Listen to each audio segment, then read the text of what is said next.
Actuellement, au centre Henri Becquerel, plus de 90% de la chirurgie mammaire est effectuée en ambulatoire.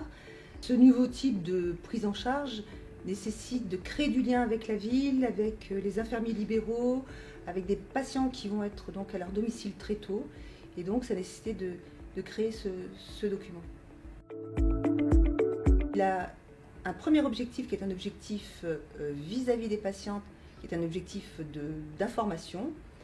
Sa deuxième raison d'être est d'être un outil de travail pour les infirmiers libéraux qui sont amenés éventuellement à prendre en charge nos patients au domicile.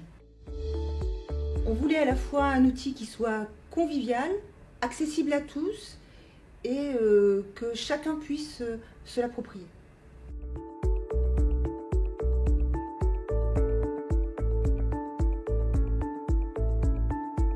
Le rôle du patient dans la construction de ce passeport de chirurgie ambulatoire, ça a été principalement dans le groupe de travail de s'assurer que les termes qui étaient utilisés étaient compréhensibles pour que les patientes, d'une manière générale, puissent s'approprier le document.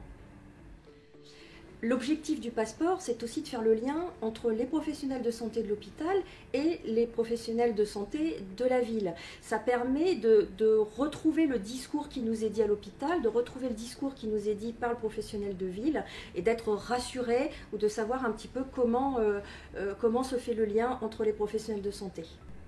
Au niveau de la forme du document, on a souhaité travailler ensemble, professionnels de santé et patientes, pour réellement s'assurer de l'attractivité du document. On a souhaité montrer que les activités de la vie quotidienne restaient possibles.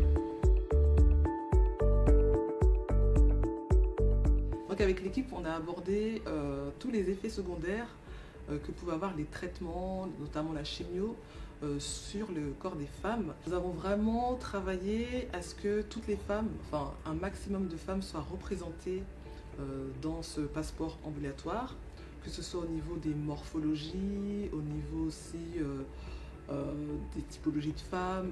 Enfin, on a vraiment voulu qu'un maximum de femmes se reconnaissent dans les personnages que j'allais illustrer. Ça m'a touchée de savoir que ces dessins allaient accompagner les femmes à leur retour à la maison. Tous les échanges que j'ai eus avec le personnel de santé, ça m'a vraiment fait ressortir un mot. Il y a un mot qui ressort de tout ça, c'est le mot vie. C'est quelque chose qui m'a vraiment touchée. Voilà, j'ai pas d'autre mot, ça m'a vraiment touchée et je suis vraiment heureuse et honorée d'avoir pu mettre mes talents à contribution d'un si beau projet.